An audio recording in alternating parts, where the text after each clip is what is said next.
Assalamualaikum warahmatullahi wabarakatuh. Alhamdulillah, tidak henti-hentinya lisan kita sebagai orang yang beriman memuji Sang Pencipta Allah. Keyakinan yang memenuhi hati setiap orang beriman tentang kalimat La ilaha illallah, La ma'budah bihaqqin illallah. Tidak ada Tuhan, pencipta, pemilik, penguasa, raja yang sebenarnya, yang selalu mengurus semua yang di langit, semua yang di bumi dan semua yang di kedalaman lautan kecuali Allah. Dia zat yang maha kuat, maha adil, maha bijaksana, raja sebenarnya. Amat luas rahmatnya bagi orang-orang yang patuh dan amat keras siksanya bagi orang yang membangkang. Dia telah memudahkan kita saudaraku seiman untuk memenuhi segala kebutuhan kita di roda kehidupan di muka bumi ini dengan kalimat yang mudah sekali diucapkan, penuh dengan berkah, yaitu kalimat Alhamdulillah. Maka selalu ucapkan kalimat ini. Selanjutnya kita panjatkan salam hormat kita penuh dengan cinta dan rindu kepada manusia terbaik, manusia yang telah dipilih langsung oleh Sang Pencipta Allah untuk menutup risalah langit. Tidak ada lagi nabi dan rasul setelahnya. Syariat yang dibawa adalah syariat yang paling sempurna. Beruntunglah orang-orang yang menjadi pengikutnya. Allah Subhanahu wa taala telah memerintahkan kita untuk menjadikannya sebagai suri tauladan kita dan juga mengucapkan satu kali salam hormat kepadanya dibalas oleh Allah dengan 10 kali tambahan rahmat. Dan rahmat Allah luas sekali, masuk dalamnya pengampunan dosa, peninggian derajat dan pemenuhan segala kebutuhan. Maka jadilah orang setelah memuji dan memuja Allah selalu memanjatkan salawat dan taslim kepada Nabi besar Muhammad sallallahu alaihi wasallam. Di awal tentunya saya akan menjalankan hadis Nabi alaihi salatu wasallam, "Man la yashkurun nas la yashkurullah." Siapa yang tidak berterima kasih pada manusia berarti belum berterima kasih pada Allah.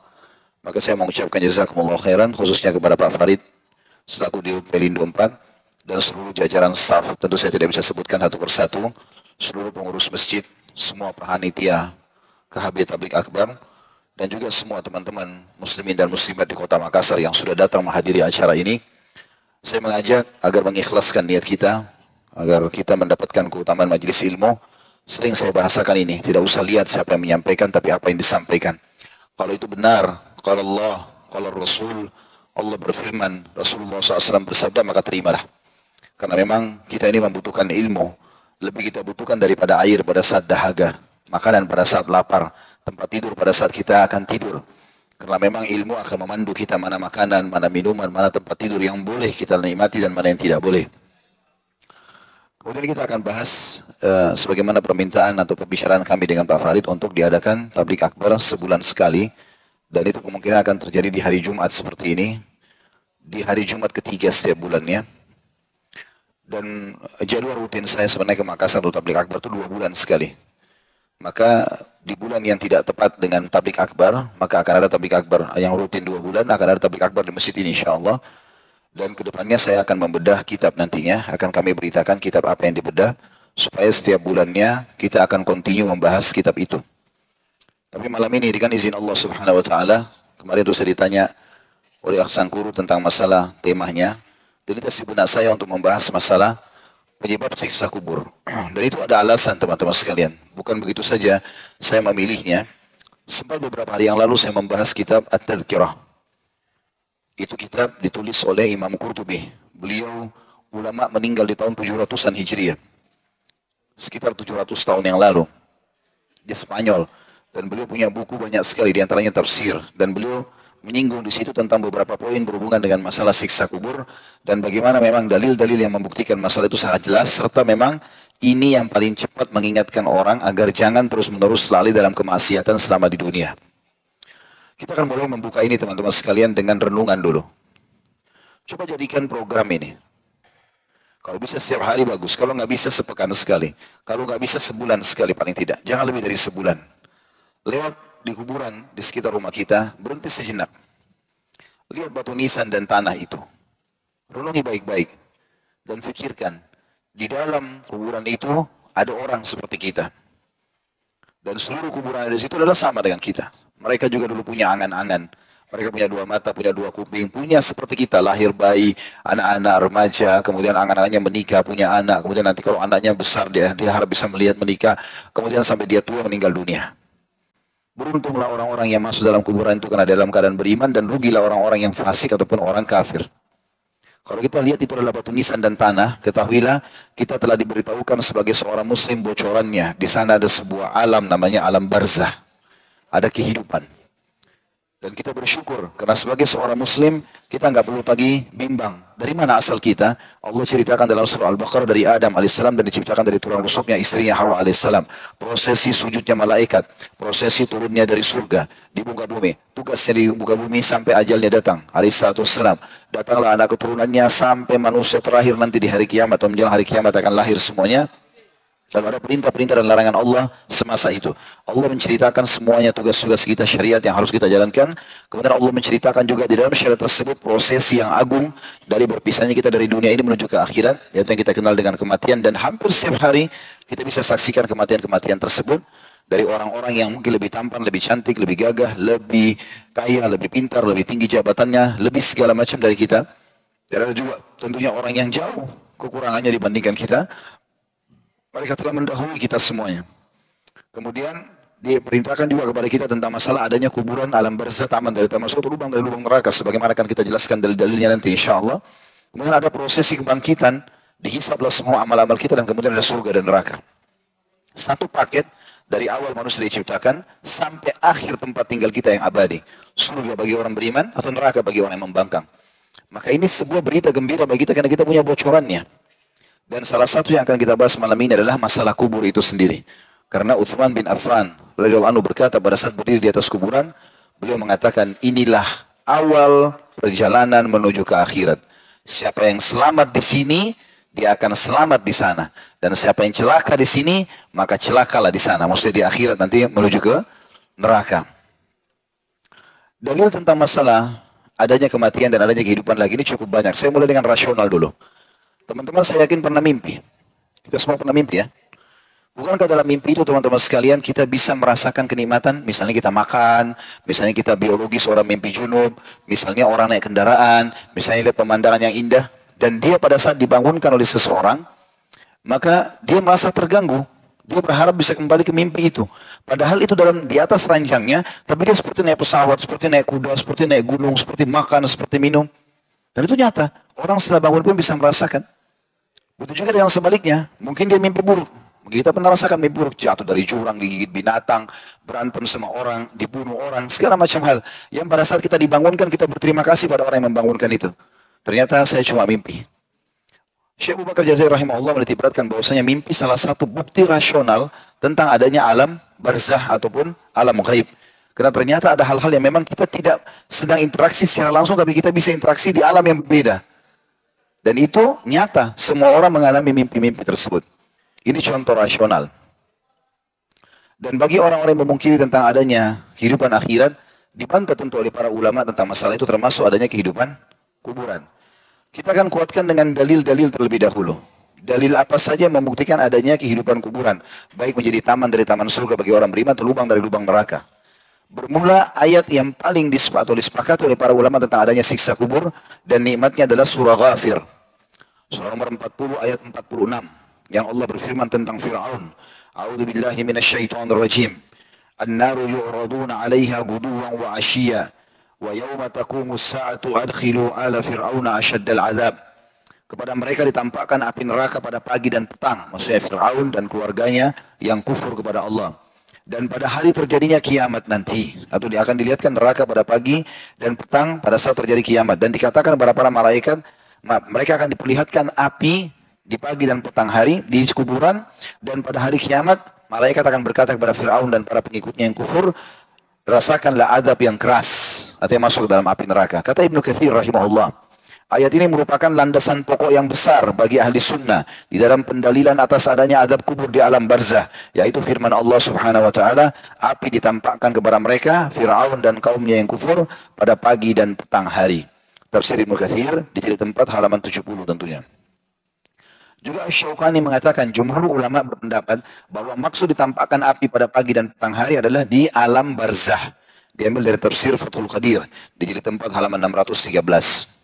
Juga Syekh Abu Bakar Jabir Al-Jazairi berkata terdapat pengkhabaran bahwasanya ruh-ruh para pengikut Fir'aun itu akan selalu diperlihatkan neraka atau disiksa di kuburan kepada mereka setiap pagi dan petang. Dalam hadis Nabi SAW, hadis yang sahih diriwayatkan oleh Bukhari di nomor 1379, Muslim 2866, Tirmidzi nomor 1072, Kata Nabi SAW, "Idza mata ahadukum 'urida 'alaihi maq'aduhu bil ghadati wal 'ashi." Kalau seseorang di antara kalian meninggal dunia, maka akan diperlihatkan tempatnya di dalam kubur di pagi dan sore hari. In kana min ahlil jannah, fa min ahlil jannah. Kalau dia termasuk penghuni surga, maka jadilah kuburannya itu menjadi surga. Wa in kana min ahlin nari, fa min ahlin nar. Dan kalau dia termasuk penghuni neraka, maka akan jadi nerakalah kuburannya itu. Fayuqal hadza maq'aduka hatta yab'atsakallahu yaumal qiyamah. Maka malaikat akan berkata kepadanya, inilah tempatmu sampai Allah membangkitkanmu pada hari kiamat nanti. Artinya akan menjadi lubang dari lubang neraka atau akan menjadi taman dari taman surga. Juga ayat yang sangat jelas dalam surah Al-An'am, surah nomor 6 ayat 93, di mana Allah Subhanahu wa taala menggambarkan tentang prosesi matinya orang-orang kafir. A'udzu billahi minasyaitonir rajim, walau tara idh zalimuna fi gamaratil mauti wal malaikatu basitu aydihim akhriju anfusakum al yawma tujzauna adzabal huni bima kuntum taquluna 'ala Allahi ghairal haqqi wa kuntum an ayatihi tastakbirun. Alangkah ngerinya, kata Allah, sekiranya engkau melihat pada waktu orang-orang yang zalim berada dalam kesakitan sakaratil maut, sedangkan para malaikat memukul dengan tangannya sambil berkata, keluarkanlah nyawamu. Pada hari ini kamu akan dibalas dengan siksaan yang sangat menghinakan. Di garis bawah kalimat ini Allah mengatakan, pada hari ini kamu akan dibalas dengan siksaan yang sangat menghinakan. Karena kamu selalu mengatakan terhadap Allah perkataan yang tidak benar. Dan karena kamu selalu menyombongkan diri terhadap ayat-ayatnya. Maksudnya tidak mau patuh pada perintah dan juga selalu melanggar larangan-larangan. Dikatakan oleh para ulama seperti Ibnu Abbas radhiyallahu anhu, penafsir umat ini dari kalangan sahabat, sesungguhnya yang dimaksud dengan keluarkanlah nyawamu, pada hari ini kamu dibalas dengan siksaan yang menghinakan atau sangat menghinakan, adalah siksa kubur. Diambil dari tafsir Ibnu Katsir jadi 2 halaman 157. Juga diambil dari surah Sajadah, surah nomor 32 ayat 21, yang bunyinya a'udzubillahi minasyaitonir rajim wa lanudhiqannahum minal adzabil adna dunal adzabil akbar la'allahum yarji'un. Dan pasti, kata Allah, kami akan merasakan kepada mereka sebagian azab yang dekat di dunia sebelum azab yang besar nanti di neraka, agar mereka kembali ke jalan yang benar. Ibnu Abbas berkata, yang dimaksud dengan azab yang dekat adalah siksa kubur. Al-Bara' ibn Azib radhiyallahu anhu juga menukil kisah atau menukil hadis yang sangat jelas berhubungan dengan masalah itu, yang cukup panjang tentunya. Kalau orang beriman meninggal dunia, maka akan datang malaikat kepadanya dan mencabut ruhnya sambil mengatakan, hei jiwa yang baik, keluarlah kepada pengampunan Tuhanmu. Lalu dibungkus dengan kain kafan dari surga, kemudian naik ke langit, lalu kembali ke kuburan. Lalu dia masih sempat mendengarkan suara sendal orang yang mengantarnya. Kemudian 3 langkah mereka jalan, maka baru datang malaikat mungkar nakir menundukkan lalu menanyakan, siapa Tuhanmu, siapa Nabimu, apa kitabmu. Lalu kemudian dia jawab dengan mudah. Lalu kemudian Allah berfirman kepada para malaikat, hamparkan atau bukakan jalan hambaku dari surga. Maka terhamparlah di hadapannya permadani dan sampailah kepadanya wangi-wangi surga itu. Kemudian jadilah taman dari taman surga kuburannya. Dan dia berdoa mengatakan, ya Allah, cepatkanlah waktu karena aku tidak ingin masuk ke dalam, atau cepatkan waktu aku ingin masuk ke dalam surgaku. Begitu juga hadis ini cukup panjang, di mana Nabi SAW mengatakan, dan orang fasik ataupun orang munafik, orang kafir, maka sama. Mereka waktu ditanya oleh malaikat, waktu dicabut ruhnya dengan keras, kemudian dibungkus kain kafan dari neraka, sampai ke langit ditolak, kemudian dikembalikan ke kuburan. Setelah masuk kuburan, maka malaikat mungkar nakir tanya kepadanya, siapa Tuhanmu, siapa Nabimu, apa kitabmu. Dia cuma mengatakan, saya tidak tahu, saya cuma ikut-ikut dulu orang bilang apa. Kemudian setelah itu dibukakan baginya pintu nerakanya, lalu sampailah kepadanya bau busuknya dan panas apinya. Maka jadilah kuburannya lubang dari lubang neraka. Itu hadis yang sangat masyhur riwayat Imam Muslim tentunya. Itu hadis masyhur diriwayatkan Imam Bukhari. Hadis Bukhari ini diriwayatkan di nomor 2931. Juga Abu Ayyub Al-Ansari berkata radhiyallahu anhu, kharaja an-nabiy sallallahu alaihi wasallam waqad wajabat asy-syams fasami'a sautan faqala yahudu tu'adzabu fi kuburiha. Nabi SAW pernah keluar, kata Abu Ayyub Al-Ansari radhiyallahu anhu, sedangkan matahari telah terbenam, mulai masuk malam kayak kita sekarang maghrib begini. Lalu beliau mendengar suara gemuruh yang besar. Kemudian beliau pun bersabda, sesungguhnya suara itu adalah suara orang-orang Yahudi yang sedang disiksa di dalam kuburnya.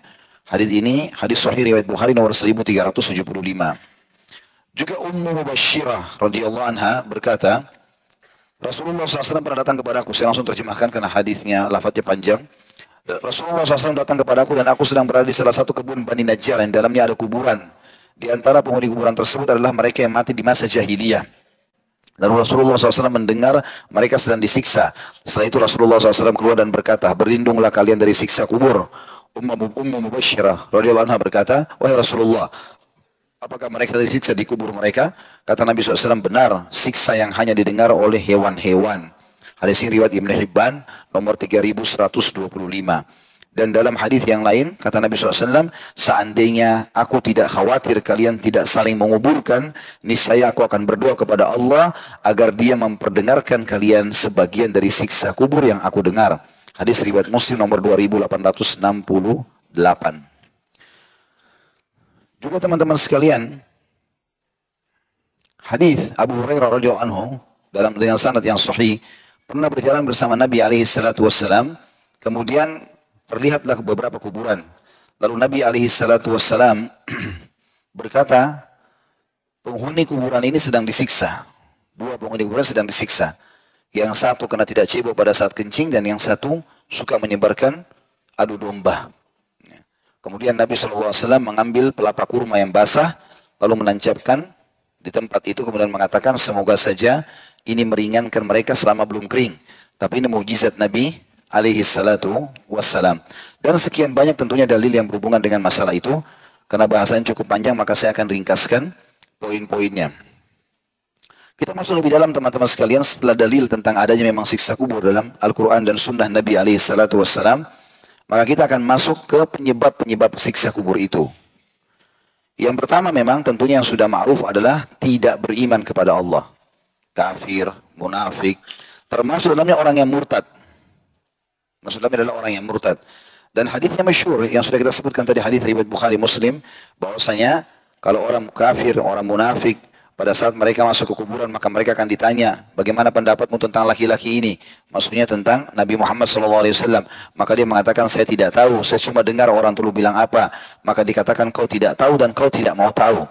Maka kemudian dipukullah dia dengan sebuah besi di antara dua kupingnya. Bisa di kupingnya atau di wajahnya, sehingga antara dua kuping atau di bagian belakang kepala. Dan ini tentu sangat menyakitkan. Maka pukulan itu, kata Nabi SAW, didengar oleh seluruh makhluk kecuali jin dan manusia. Kata Nabi SAW, andai saja jin dan manusia mendengarkan cambukan itu, maka mereka akan meninggal seketika.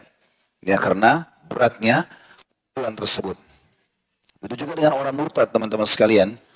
Orang yang murtad juga sama. Kalau tadinya Islam, lalu dia keluar dari agama, itu pernah terjadi di zaman Nabi SAW. Diriwayatkan oleh Anas bin Malik radhiyallahu anhu, beliau berkata, kana rajulun nasraniyan fa aslam. Dulu pernah ada seorang laki-laki Nasrani, lalu dia masuk Islam di zaman Nabi SAW. Wa qara al-Baqarah wa al-Imran.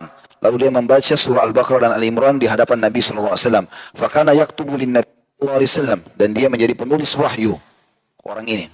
Fa'ada nasraniyan. Setelah itu dia murtad dari agama Islam.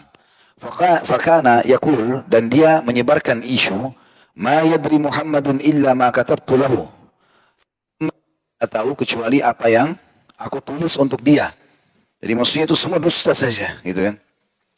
Maka fa'amatahu Allahu fadafanuh. Pada saat dia selesai mengucapkan kalimat itu, Allah pun mematikan orang ini. Kemudian teman-temannya orang-orang Nasrani menguburkannya. Fa'asbaha waqad lafadhathul ard. Dan pada saat besok paginya, bumi mengeluarkannya, tidak diterima oleh bumi. Faqalu hadza fi'lu Muhammadin wa ashabihi lamma haraba minhum. Maka orang-orang Nasrani di situ mengatakan, ini adalah perbuatannya Muhammad dan teman-temannya karena merasa marah kenapa orang ini meninggalkan agamanya. Maka kemudian dikatakan nabashu an sahibina fa'alquh. Maka dia pun atau mereka pun menggali kembali kuburan teman kami ini lalu membuangnya. Fahafaru lahu fa'amaku. Maka mereka pun akhirnya menggali kuburan dan mereka sengaja mendalamkannya supaya sulit untuk dijangkau. Fa'asbaha waqad lafadhathul ard. Besok paginya jasadnya orang itu keluar lagi dari kuburan. Faqalu, maka berkata lagi mereka, hadza fi'lu Muhammadin wa ashabih. Ini yang Muhammad buat dan teman-temannya. Nabashu an sahibina lamma haraba minhu fa'alqaw. Mereka berusaha untuk menggali dan mengeluarkan jasad teman kami ini pada saat lari dari mereka, maka mereka pun membuangnya. Fahafaru lahu wa a'maku lahu fil ard mastata'u. Kemudian mereka pun akhirnya menggali lebih dalam lagi kuburan tersebut semampu mereka, sangat dalam. Kemudian mereka menguburnya. Fa asbaha wa qad lafadhathul ard. Tapi ternyata hari ketiga tetap saja dia ya, keluar atau dikeluarkan oleh bumi, fa'alimu annahu laisa minan nasi fa'alqaw. Maka akhirnya mereka sadar ternyata itu bukan perlakuan manusia tapi dari Allah Subhanahu wa taala. Maka akhirnya mereka membiarkan jenazah orang yang murtad tadi ini tergeletak di situ. Jadi sebab siksa kubur yang pertama adalah tentang masalah ini.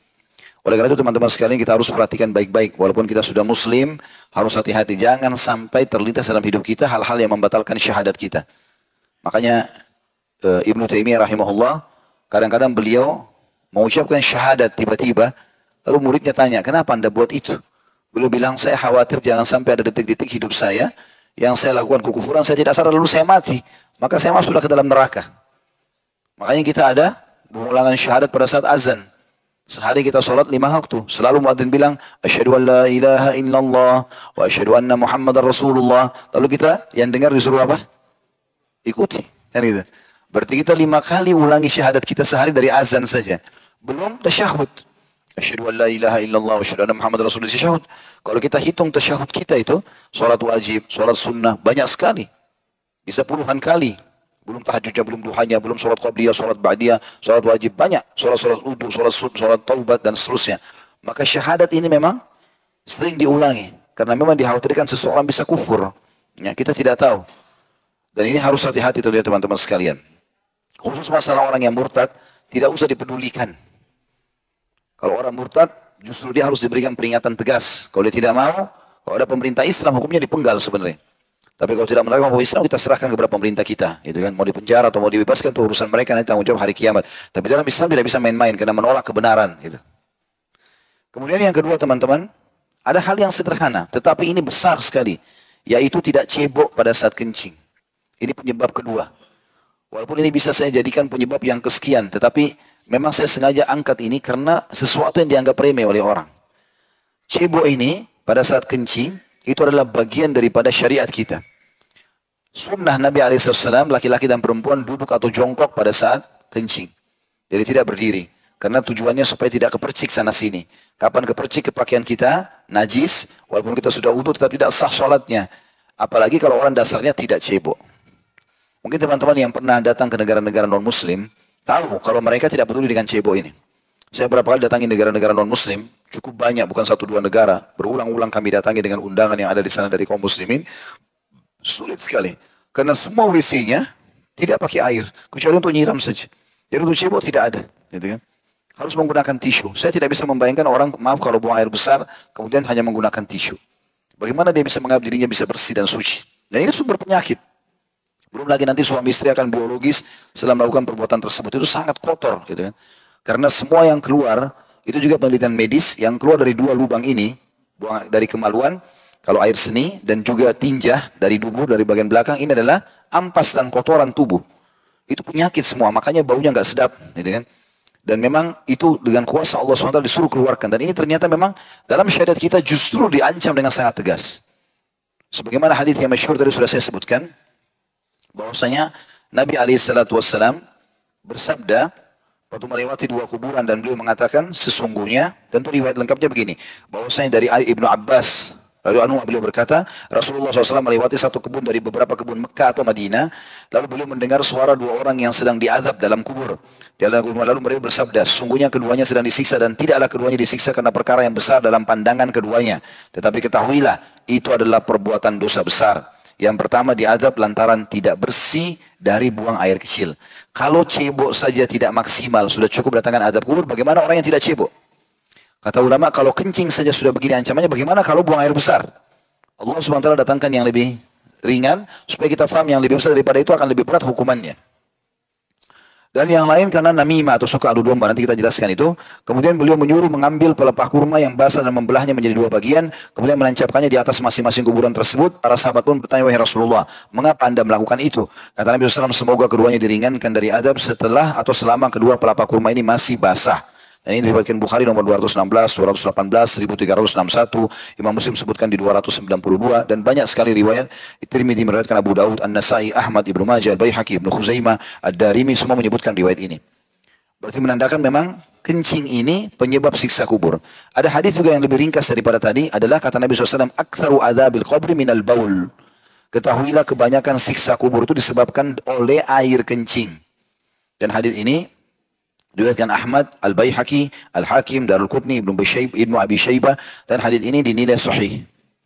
Juga sabda Nabi SAW, "Ammata adzabil qabri minal baul." Umumnya atau kebanyakan siksa kubur disebabkan oleh air kencing.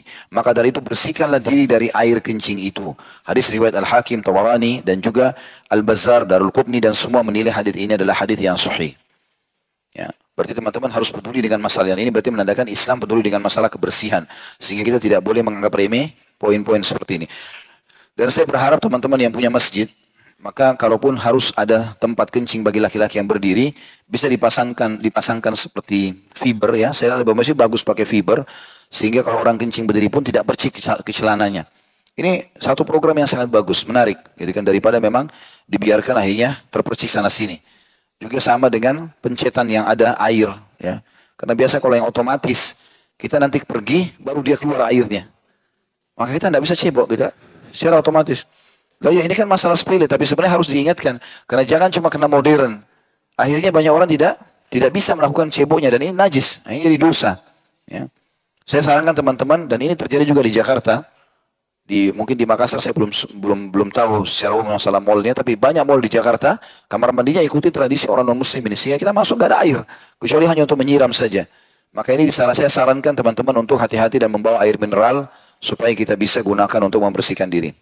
Baik, saya akan sampaikan dulu yang ketiga, baru nanti break sholat isya insyaAllah. Ini masuk isya. Yang ketiga adalah tidak melakukan namimah. Nanti insyaAllah azan langsung iqamah saja. Namimah adalah mengadu domba. Dan sebenarnya dalam bahasa Arab tidak diterjemahkan, tidak ada istilah adu domba. Ini cuma di Indonesia kita gunakan istilah adu domba. Karena domba itu di Indonesia kita sebut ini karena domba bisa saja lagi makan berdua, kemudian tiba-tiba kita hadapkan matanya lalu kita elus dahinya, bisa berantem tiba-tiba. Tadinya teman bisa berantem. Jadi sangat mudah untuk diadu. Nah, ini digambarkan tentang namimah itu sendiri. Tapi kalau orang Arab menerjemahkannya adalah namimah, perbuatan dosa besar yang pelakunya membawa berita dari satu kaum ke kaum yang lain dengan tujuan untuk menyebarkan kejelekan dan mengadu mereka supaya bisa terjadi pertikaian. Baik antara suami istri, baik antara dua keluarga, dua instansi, ataupun dua negara. Maka itu namanya adu domba. Dan ini teman-teman sekalian adalah sama riwayatnya tadi, hadis Nabi SAW yang beliau melewati kuburan lalu beliau mengatakan dua kuburan ini disiksa, dan mereka tidak disiksa dengan hal yang dianggap besar oleh keduanya, tapi sebenarnya itu besar. Yang satu tidak cebok pada saat kencing, yang satu adalah namimah. Dan kuncinya teman-teman, namimah ini jangan pernah campuri urusan orang lain. Kalau ada nikmat yang sedang kita lihat pada orang lain, jangan pernah hasad atau iri. Tapi kita boleh memohon kepada Allah agar diberikan yang sama. Karena adu domba ini muncul karena ada kecemburuan sosial yang muncul. Dianggap kenapa orang ini lebih gagah, lebih cantik, orang ini begini, kenapa dia bisa nikah sama si fulan, kenapa dia bisa kerja, kenapa dia begini dan begitu. Akhirnya dia mulailah mengadu supaya orang ini dipecat tempat kerjanya, cerai suami istri, dan ini akhirnya terjadi. Dan ini hukumnya haram dalam Islam. Dan terakhir kita tutup dengan ini, maksudnya sebelum sholat isya ya. Karena ini berhubungan dalilnya mirip, yaitu yang keempat masalah ghibah. Dan ghibah artinya menceritakan sesuatu yang ada pada saudara kita, ya, yang dia tidak suka untuk diceritakan. Sebagaimana hadis Nabi SAW, kata Nabi SAW, apakah kalian tahu apa itu ghibah? Atau dulu nama ghibah? Kalau Allah wa Rasulullah alam. Para sahabat mengatakan Allah dan Rasulnya lebih tahu. Qala dzikruka akhaka bima yakrah. Engkau menyebutkan sesuatu tentang saudaramu yang dia tidak suka untuk disebut. Qala ara'aita in kana fi akhi ma aqul. Maka sahabat mengatakan, bagaimana kalau seandainya apa yang saya cerita itu ada memang pada saudara saya? Qala in kana fihi ma taqulu faqad kitabtah. Kalau memang ada padanya berarti kau telah ghibah dia. Wa in lam yakun fihi ma taqulu faqad bahattah. Dan seandainya yang kau bilang itu tidak ada padanya, maka kau telah berusaha untuk memfitnahnya. Dan ini hadis sahih, diriwayatkan Imam Muslim nomor 2589. Dan ini teman-teman, izinkan saya menyampaikan dalil ini baru kita tutup, adalah hadis Abu Bakar radhiyallahu anhu yang menyebabkan ghibah ini bisa menjadi sebab azab kubur adalah beliau mengatakan marran Nabi sallallahu alaihi wasallam bi qabraini. Nabi SAW pernah melewati juga kuburan, dua buah kuburan di waktu yang berbeda dengan kisah tadi Abu Hurairah ya. Qala innahuma la yu'adzabani wa ma yu'adzabani fi kabir. Amma ahaduhuma fa yu'adzabu fil baul wa amma al-akharu fa yu'adzabu bil ghibah. Bahwasanya dua pemilik kuburan sedang disiksa, dan mereka disiksa bukan hal yang dianggap besar oleh mereka, tapi besar dosanya. Yang satu tidak cebok pada saat kencing, dan yang satu suka sekali ghibah. Kemudian hadisnya ini sebagai penutupnya adalah Anas bin Malik berkata radhiyallahu anhu bahwasanya Nabi SAW bersabda lamma ujiya bi Ma'u arajabi Rabbi Azza wa Jal, waktu Tuhanku sedang memi'rajkanku ke langit di malam Isra, marartu biqaumin lahum adfarum min nuhasin yakhmusuna ujuhahum wa sudurahum. Aku melewati satu kaum yang memiliki kuku-kuku dari tembaga, dengan keadaan mereka mencabit-cabit wajah dan dada mereka sendiri dengan kuku-kuku tembaga itu. Faqultu man haulai ya Jibril. Aku lalu berkata, siapa mereka wahai Jibril? Qala haulai alladziina yakuluna luhuman nasi wa yaqa'una fi a'radihim. Mereka adalah orang-orang yang memakan daging atau suka menggibah dan menjatuhkan atau merusak kehormatan orang lain. Hadis ini diriwayatkan Ahmad di jilid 3 halaman 224. Jadi adalah kesimpulannya, orang yang gibah itu akan, dan ini yang dimaksud tentu di sini adalah siksa kubur ya. Yang dimaksud adalah siksa kubur di sini, karena siksa neraka akan datang setelah hisab nanti hari kiamat. Jadi waktu Nabi SAW diperlihatkan malam Isra itu adalah semua siksa kubur. Berarti gibah akan mendatangkan siksa kubur ini. Sama tadi kasusnya dengan sebelumnya, wasiat kami jangan campuri orang lain. Ada kekurangan, tidak ada pada kita, kita bersyukur. Ada kekurangan, kita nasihati kalau dia salah, kalau benaran kita dukung tentunya. Dan kita akan kembali insyaAllah setelah salat isya nanti. Subhanakallahumma bihamdika. Asyhadu an la ilaha illa anta astaghfiruka wa atubu ilaik. Wassalamualaikum warahmatullahi wabarakatuh. Assalamualaikum warahmatullahi wabarakatuh. Alhamdulillah. Wassalatu wassalamu ala rasulillah. Segala puji dan puja kehadirat Allah subhanahu wa ta'ala. Juga salawat dan taslim kepada Nabi besar Muhammad sallallahu alaihi wa sahbihi wasallam. Baik, melanjutkan tadi penyebab siksa kubur, dan kita sudah menyebutkan yang ke-7 tentang masalah, kita sudah menyebutkan yang yang keempat masalah ghibah ya. Dan ada statement Fudail bin Iyad.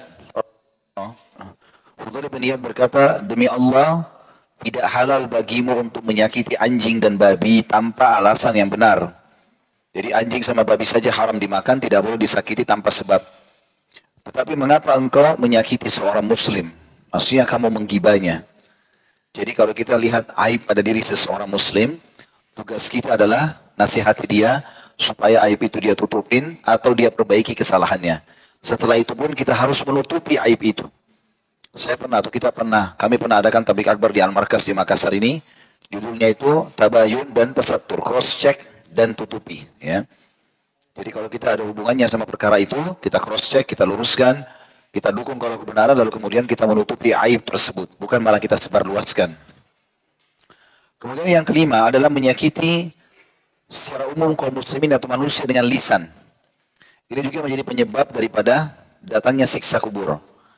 Riwayat yang mirip dengan sebelumnya, dan ini riwayat disebutkan Ibnu Hibban dan disahihkan oleh Al-Hafidz Ibnu Hajar di nomor 824, bahwasanya Nabi SAW berkata kepada dua kuburan yang sedang disiksa, yang satunya karena tidak cebok pada saat kencing, yang satu lagi wa kana al-akharu yu'dhin nasa bilisanihi. Dia menyakiti orang lain dengan lisannya. Jadi ini lebih umum lagi. Kalau tadi ghibah hanya sekedar menyebutkan aib, kalau ini adalah menyakiti hati dengan lisan apapun sifatnya, seperti mencaci maki, menghina, merendahkan, memarah-marahi ya. Nah, ini semua yang bukan pada tempatnya ya. Kalau ada orang melanggar agama dan kita marah karena pelanggaran tersebut, itu berbeda. Atau hak kita tidak diberikan. Tetapi kalau kita hanya tahunya mau menyakiti orang, masuk dalam ancaman hadis yang diriwayatkan Ibnu Hibban tentang adanya siksa kubur ini.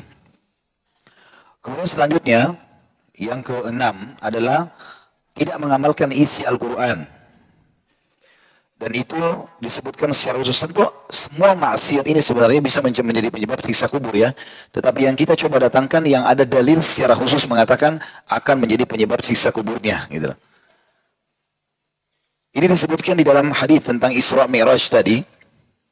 Bahwasanya ada banyak kejadian yang Nabi SAW diperlihatkan. Di antaranya adalah yu'tar rajulu fi qabrihi. Fa'idha utiya min kibali أن الرجل الأول الذي أتيت عليه يثلج رأسه بالحجر فإن الرجل يأخذ القرآن فيرفضه. Adapun orang pertama yang kau lihat hai Muhammad yang sempat didatangi oleh orang lain lalu kemudian kepalanya dipecahkan oleh batu. Jadi Nabi SAW sempat lihat ada dua orang, yang satu memegang batu, yang satu mendekat kepada dia. Lalu dipukul kepalanya orang yang satu sampai hancur. Gelindinglah batu tersebut. Kepalanya utuh lagi. Kemudian batu itu diambil lagi, dipukul lagi seperti itu. Berulang-ulang. Maka Nabi SAW tanya, siapa orang ini? Ini siksa kubur ya. Saya sudah bilang yang dilihatkan kepada Nabi SAW pada saat Isra dan Mi'raj dari siksa adalah siksa kubur. Karena siksa neraka setelah hisab nanti hari kiamat. Kata Jibril, adapun orang yang kamu lihat kepalanya dipecahkan dengan batu, maka sungguhnya ia adalah seseorang yang mempelajari Al-Quran, lalu dia pun menolak isinya.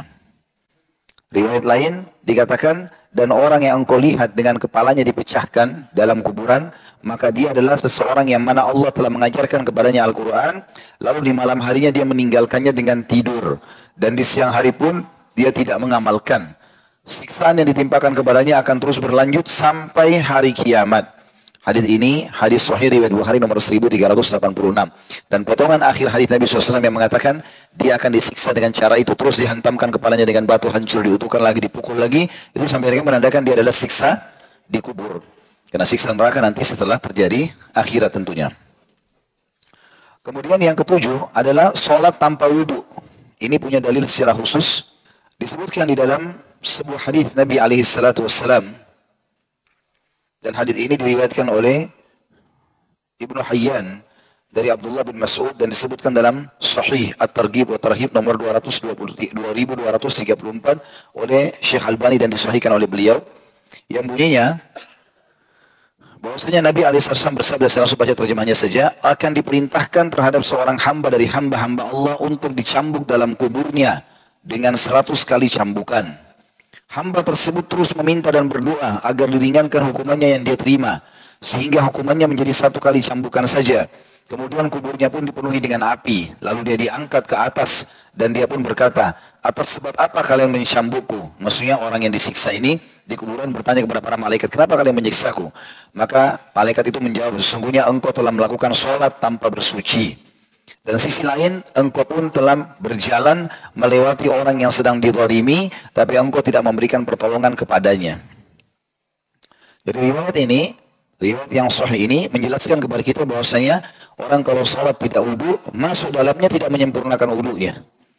Jadi wudu itu adalah ada anggota minimal ya, atau pergelangan minimal, kayak pergelangan tangan minimal, siku ada batas minimal, harus dilebihkan. Mata kaki minimal dilebihkan, ya, jangan sampai kita pas-pasan, wajah dipastikan semuanya kena. Dan ini perlu diperhatikan, karena sahnya wudu maka sahnya juga sholat.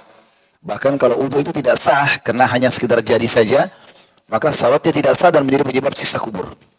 Ya, saya sayangkan ini pernah ada seorang ikhwah, dia wudu di depan saya kebetulan pas pulang dari masjid di dekat kantor. Udah sudah dia buru-buru sekali karena ingin mengejar sholat. Berapa sholat sudah bubar, dia ingin ikut jemaah yang kedua. Maka kakinya itu hanya sekitar disentuh-sentuhin dengan air. Lalu saya ingatkan, akhi, kakinya belum kena. Oh iya, sudah, dia langsung masuk aja. Tetap aja dia sholat. Ya, ini disayangkan sekali. Kita sudah ingatkan tapi dia tidak mau dengar. Sebenarnya dia tidak paham efeknya. Percuma, dia buru-buru kejar jemaah tapi nggak sah sholatnya, dan juga jadi masalah, bisa menjadi penyebab siksa kuburnya. Karena riwayat sahih ini menjelaskan, orang itu dipukul di kuburan lalu dia tidak tahu kenapa dia dipukul. Maka pada saat dia tanya malaikat, malaikat mengatakan, karena kau pernah sholat dalam kondisi tidak berwudu atau tidak menyempurnakan wudumu. Kemudian juga termasuk siksa kubur yang ke-8 adalah membiarkan kezaliman yang terjadi tanpa menolong saudara kita. Ini termasuk kita lihat ada orang terzalimi, kita nggak tolong dia, padahal kita punya kemampuan untuk itu. Itu kembali kepada dalil yang sama tadi, hadis yang sama, hadis sahih disebutkan oleh Syekh Albani dalam Sahih Targhib Tarhib, yang kata Nabi SAW, orang ini di kuburan bertanya, kenapa aku disiksa? Kenapa aku dipukul? Malaikat mengatakan, karena kau tidak wudu sebelum sholat atau tidak menyempurnakan wudu, dan kau melewati seseorang yang terzalimi, kemudian kau biar terzalimi tanpa menolongnya. Maka 2 sebab dia disiksa di kubur di sini. Dan ini sejalan dengan hadis Nabi SAW yang lain, unsur akhaka zaliman aw mazluma, tolonglah saudaramu dalam kondisi dia berbuat zalim atau dia dizalimi. Maka faqala rajul, seseorang laki-laki sahabat berkata, ya Rasulullah, ansuruhu idza kana mazluma. Kalau orang yang terzalimi, saya pasti tolong. Afara'aita idza kana zaliman, kaifa ansuruhu? Kalau seandainya dia berbuat kezaliman, bagaimana caranya saya menolongnya? Qala tahjuzuhu aw tamna'uhu min adh-dhulmi fa inna dzalika nasruhu. Kau melarangnya dari kejahatannya, sesungguhnya itu adalah pertolonganmu untuknya. Jadi orang zalim pun pada saat kita berhentikan, itu ternyata bisa memudahkan kita mendapatkan pahala. Jadi kalau ada orang zalim kita berhentikan, berarti kita sudah mendapatkan pahala memberhentikan dia dari kezalimannya. Kalau orang zalim, orang yang terzalimi juga kita tolong. Dari 2 sisi kita mendapatkan pahala. Ada sebuah kisah dinukil dari seorang sahabat namanya Amr bin Dinar radhiyallahu anhu. Beliau berkata, ada seorang penduduk Madinah ditinggal Madinah. Jadi ini kisah ini kembali kepada poin sebelumnya ya, tentang masalah tidak wudu pada saat sholat. Dan juga masuk kepada poin yang lain, yaitu menyakiti orang dengan lisan, kemudian juga membiarkan kezaliman, atau menyebarkan kezaliman, atau mengadu domba. Semua masuk dalam sebuah kisah ini. Ada seorang sahabat menceritakan, beliau mengatakan, ada seorang penduduk Madinah ditinggal mati oleh saudarinya. Jadi adik perempuannya mati. Lalu dia mengurus jenazah tersebut dan membawanya ke kuburan. Ketika si mayit telah dikubur dan dia pun kembali kepada keluarganya, dia lupa sebuah bungkusan yang dia bawa ke dalam kuburan. Waktu dia tadi kuburkan adiknya perempuan itu, rupanya ada satu bungkusan dia bawa ketinggal di dalam kuburan itu.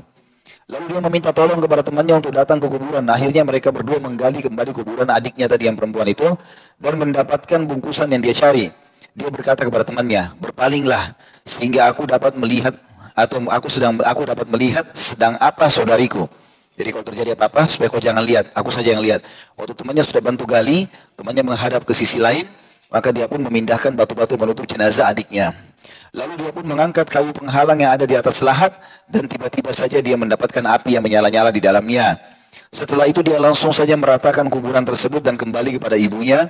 Lalu dia bertanya kepadanya tentang keadaan saudarinya yang sudah sebelum meninggal.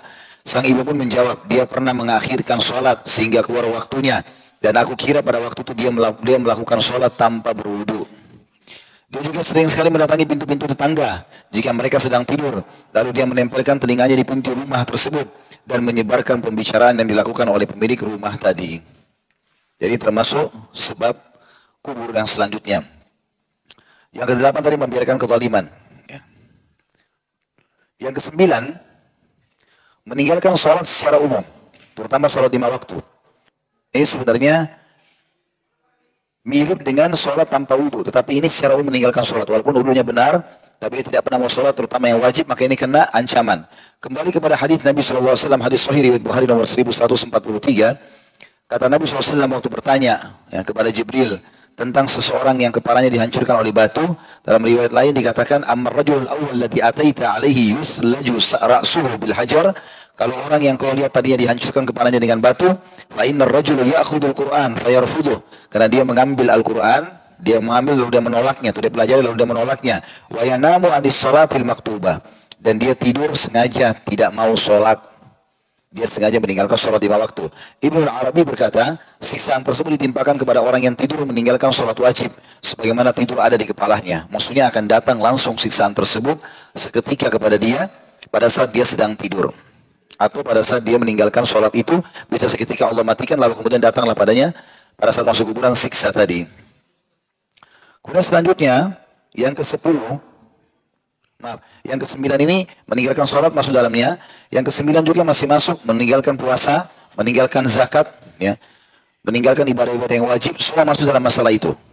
Disebutkan dalam sebuah hadis yang sahih, hadis ini diriwayatkan oleh Tabarani dalam Mu'jamul Awsat di jilid 3 halaman 105, bahwasanya Nabi SAW bersabda, sungguhnya mayit itu ketika diletakkan di dalam kuburnya, maka ia dapat mendengar suara sandal-sandal mereka ketika mereka pulang meninggalkannya. Maka jika dia seorang mukmin, ibadah sholatnya berada di sisi kepalanya, ibadah puasa berada di sebelah kanannya, ibadah zakat berada di sebelah kirinya, dan perbuatan-perbuatan baik seperti sedekah, sholat sunnah, dan perbuatan baik kepada sama manusia berada di sisi kedua kakinya. Lalu didatangkanlah dari arah kepalanya oleh para malaikat, maka berkatalah sholat itu, tidak ada jalan masuk dari arahku. Kemudian didatangkan juga dari arah sebelah kanannya, maka puasa berkata, tidak ada jalan dari arahku. Kemudian didatangkan dari arah sebelah kirinya, maka zakat pun berkata, tidak ada jalan masuk dari arahku. Kemudian didatangkan dari arah kedua kakinya, maka berkatalah amal-amal kebaikan seperti sedekah, sholat sunnah, dan amal-amal kebaikan lainnya yang dilakukan oleh kepada sama manusia, mengatakan tidak ada jalan dari arahku. Lalu dikatakanlah oleh para malaikat kepadanya, kalau begitu duduklah. Kemudian ditanyalah kepadanya pertanyaan-pertanyaan. Tapi tidak ada peluang untuk menyiksa orang ini karena adanya amal-amal soleh yang dikerjakan tadi. Artinya kalau tinggalkan sholat, tinggalkan puasa, tinggalkan zakat, sudah jelas-jelas walaupun itu cuma malas-malasan untuk mendatangkan siksa kubur kepadanya. Yang ke-10, ini juga termasuk hal yang mendasar adalah tidak bayar utang. Ya. Dan ini salah satu dosa yang banyak dianggap remeh oleh sebagian orang. Disebutkan di dalam riwayat-riwayat yang sahih, bahwasanya Nabi SAW pernah maju untuk mensolati seseorang.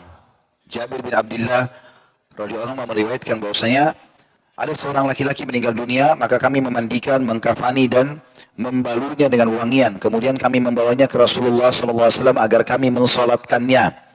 Kami berkata, salatkanlah ia wahai Rasulullah. Maka beliau melangkah satu langkah, lalu beliau berkata, apakah ia mempunyai tanggungan utang? Ada utang? Salah seorang menjawab mengatakan ada 2 dinar. Kecil sekali utangnya.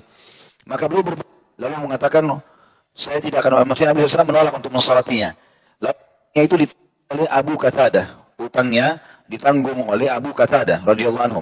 Kemudian kami mendatangi Abu Qatadah dan berkata, bagaimana? Apakah kau akan menanggungnya? Dia mengatakan, iya, 2 dinar itu adalah tanggunganku. Maka Rasulullah SAW bersabda, apakah hak orang yang memberi pinjaman sudah ditunaikan dan mayit telah bebas darinya? Dikatakan, iya. Maksudnya, sudah ada yang mau nanggung nih, tidak ada masalah. Maka Nabi SAW pun mensolatinya. Maka beliau mensolatkan. Kemudian, 1 hari sesudah itu, Nabi SAW masih tanya lagi, apakah 2 dinar utang orang kemarin mati itu sudah dikasih kepada ahli waris? Utang atau sudah dikasih kepada pemilik piutangnya? Maka ada yang menjawab mengatakan, sesungguhnya ia baru meninggal kemarin ya Rasulullah. Maksudnya yang penting kan sudah ada menanggung walaupun belum dibayar. Maka Nabi SAW mengatakan, mengulangi lagi pertanyaan, apakah sudah dibayar kepada orang yang pemilik piutang? Maka Abu Qatadah pun datang lalu mengatakan, aku telah melunasinya wahai Rasulullah. Maka kata Nabi SAW, ini jadi saksi bahasan kita, sekarang barulah kulit mayit itu menjadi dingin. Kata ulama hadis, maksudnya sekarang mayit itu bebas dari siksa kubur. Tadinya waktu utangnya belum dibayar, walaupun cuma 2 dinar, cukup untuk membuat diri siksa di api di dalam kuburan, dan itu membuat kulitnya terbakar panas. Dalam riwayat lain, Nabi SAW pernah berkhutbah kepada kami seraya bersabda, kata Samurah bin Jundab radhiyallahu anhu, apakah di sini ada seseorang dari Bani Fulan? Tidak seorang pun yang menjawabnya. Nabi SAW tanya waktu lagi khutbah, ada nggak orang dari suku ini? Rupanya tidak ada yang jawab. Lalu beliau bersabda, apakah di sini ada seseorang dari Bani Fulan? Tidak seorang pun menjawab 2 kali. Kemudian Nabi SAW menjawab, bertanya 3 kali, apakah ada orang dari suku Fulan? Maka seorang laki-laki berdiri berkata, saya wahai Rasulullah. Jadi Nabi 3 kali tanya, tapi Nabi nggak sebutin nama sukunya dalam riwayat ini ya. Maka beliau bersabda, apa yang menghalangi untuk menjawabku pada 2 panggilan yang pertama tadi? Maka maka orang itu diam, tidak menjawab. Nabi SAW bersabda, sesungguhnya aku tidak memanggil kalian kecuali untuk kebaikan. Ketahuilah, saudara kalian yang sudah mati, tertawan atau tertahan karena utangnya. Jadi ada satu orang dari suku kalian ini mati kemarin, saya baru dapat informasi wahyu, dia disiksa karena tidak ada atau belum bayar utangnya. Maka jika kalian mau, bayarkanlah untuknya. Jika kalian mau, maka serahkanlah ia kepada siksaan Allah. Artinya kalau kalian tidak bayar, maka akan disiksa di kuburan tersebut. Nah ini penting sekali untuk diperhatikan teman-teman. Dan hadis ini tentu hadis sahih riwayat Abu Daud jadi 2 halaman 84. Diriwayatkan juga An-Nasai, Al-Hakim, Al-Baihaqi dan juga Ahmad semua menyebutkan riwayat ini. Dan juga perlu digarisbawahi bahwasanya seseorang kalau dalam keadaan darurat sekali, betul-betul harus utang, baru utang. Dan itu pun harus diikuti saudaraku seiman dengan hadis Nabi SAW yang lain. Siapa yang utang niat membayarnya, Allah akan mudahkan dia membayarnya. Siapa yang niat utang tidak mau bayar, Allah akan persulit dia untuk membayarnya. Dan ini berbahaya. Dan Nabi SAW mengingatkan masalah itu. Kata beliau dalam sebuah riwayat, ini riwayat yang sangat mulia, Abdullah bin Jahash radhiyallahu anhu berkata, bahwasanya pernah satu hari Rasulullah SAW duduk di sekitar beberapa jenazah diletakkan.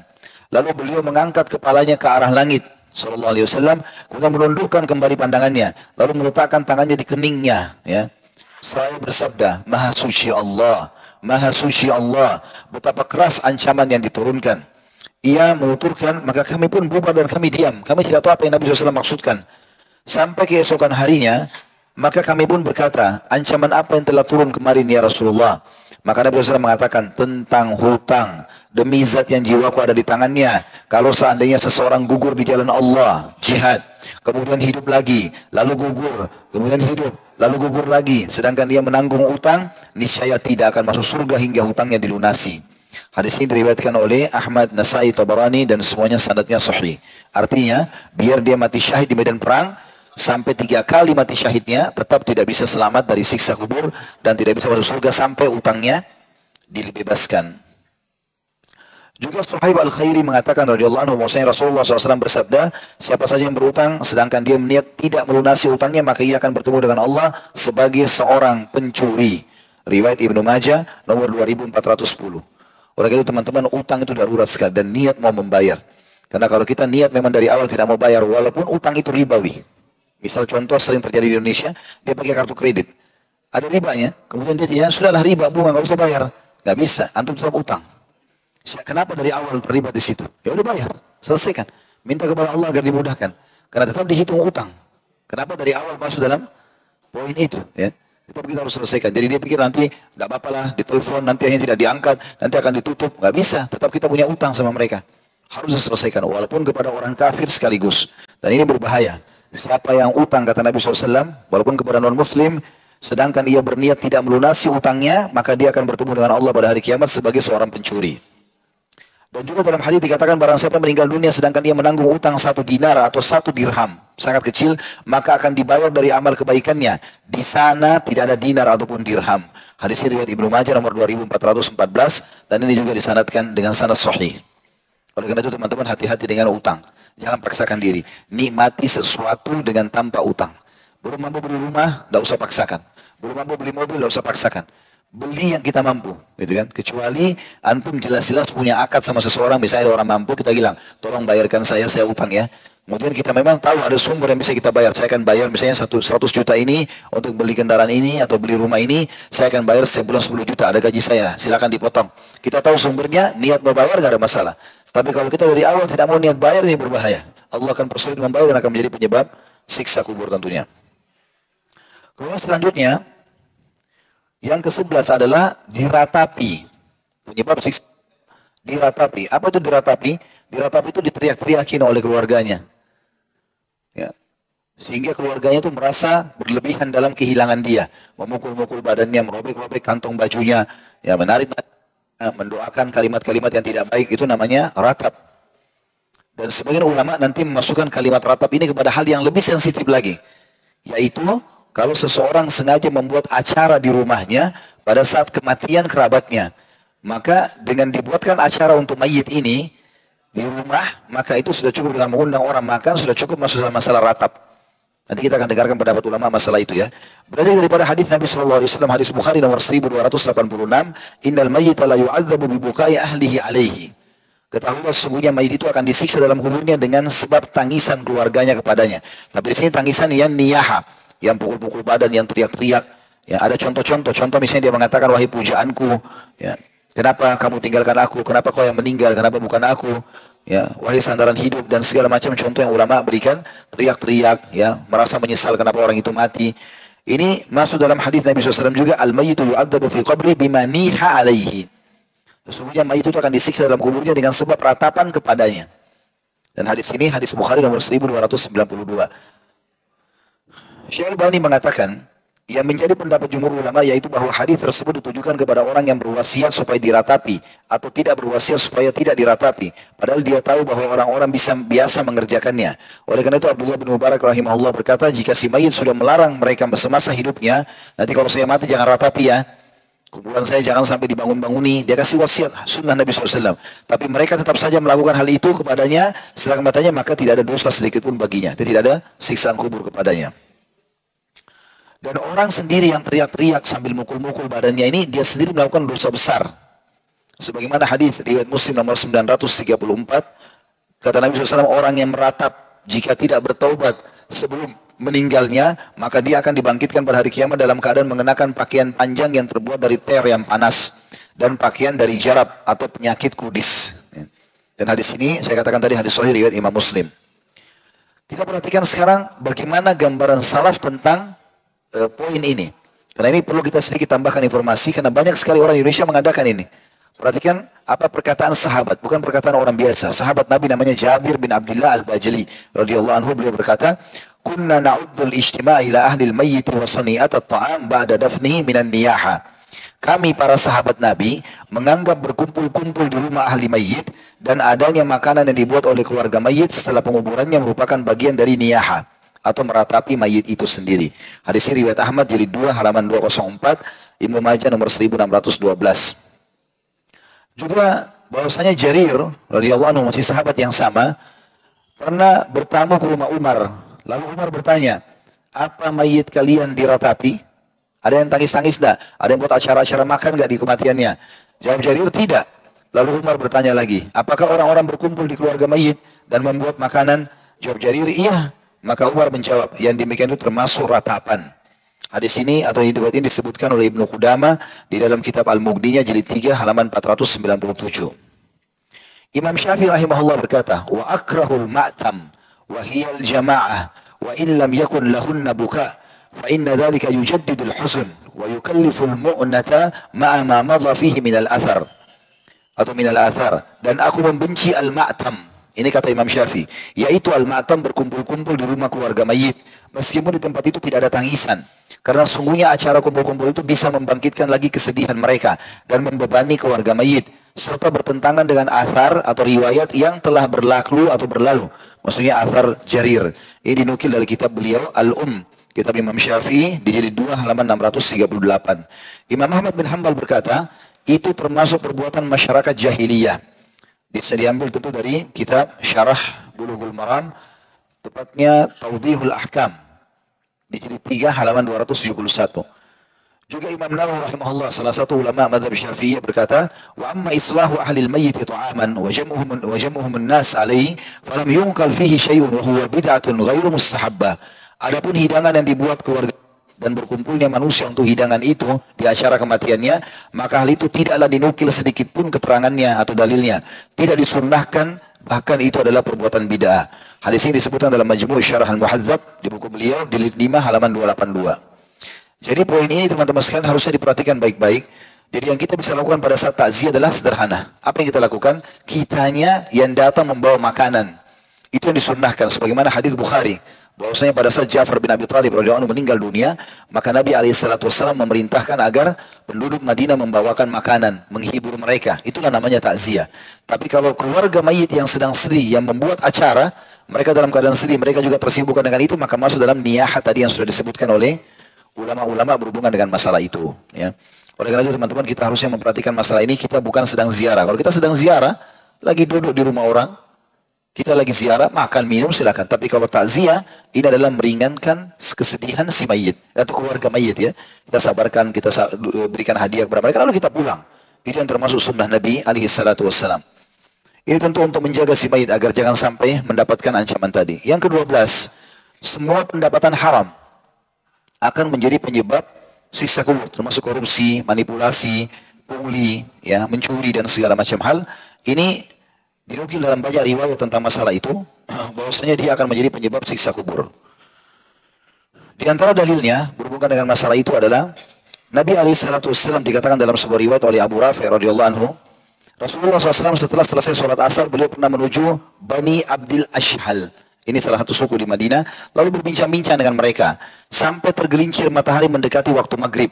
Berkata Abu Rafi' radhiyallahu anhu, ketika Nabi SAW sedang bergegas untuk maghrib atau sholat maghrib, kami melewati perkuburan Baqi, kuburan para sahabat. Tiba-tiba beliau berkata, ya. Nabi SAW bilang itu. Berkata Abu Rafi', kemudian beliau mengucapkan takbir di sampingku, Allahu Akbar. Dan aku memperlambat langkah dan aku mengira bahwasanya beliau mengucapkan itu kepadaku. Dikira Nabi SAW sedang menegur Abu Rafi'. Maka Nabi SAW bersabda, kenapa kamu ini? Teruslah berjalan. Aku berkata, bukankah anda mengatakan sesuatu kepadaku ya Rasulullah? Tadi aku mau jalan di sebelah anda, tapi aku takut jangan sampai anda sedang menegur aku. Tadi anda sempat mengatakan, itu kayak orang Arab bilang kalau kita, itulah. Ya. Kemudian beliau bersabda, tidak, bukan untuk mengucapkan itu. Tapi ucapan itu aku tujukan kepada si Fulan yang pernah aku utus ke Bani Fulan untuk mengambil zakat. Lalu ia gulul atau korupsi sebuah namirah atau kain wol yang bercorak. Jadi ada pernah orang aku suruh kumpulin zakat, ternyata ada yang diambil sama dia dari zakat itu yang dia suka. Maka sekarang telah dibuatkan untuknya di kuburan semisal itu dari api neraka. Hadis ini riwayat An-Nasa'i jadi 2 halaman 115. Maksudnya waktu Nabi lewat di Baqi ada kuburan orang, itu pernah jadi sahabat Nabi, lagi disiksa di kuburan. Maka itu yang membuat Nabi SAW mengatakan atau ya. Kenapa kau lakukan itu? Kesannya begitu. Maka Abu Rafi' ini mengira Nabi sedang menegur dia, padahal sebenarnya bukan. Nabi SAW sedang mengatakan, ini orang dalam kuburan, sekarang lagi disiksa, dikasih baju dari api, karena pernah dia ambil, waktu aku tugaskan kumpulin zakat, dia ambil kain wol, bercorak untuk dia sendiri, padahal bukan punya dia. Artinya dia mengambil yang bukan haknya. Abu Hurairah juga meriwayatkan radhiyallahu anhu bahwasanya Mi'dam terbunuh pada perang Khaybar, maka orang-orang berkata, berbahagialah, surga untuknya. Maka Nabi SAW bersabda, tidak. Demi Allah yang jiwaku berada di tangannya, sesungguhnya selimut yang telah dia ambil dalam perang Khaybar dari rampasan perang yang belum dibagi akan menjadi bara api untuknya di dalam kubur. Hadis ini riwayatkan Bukhari nomor 6707.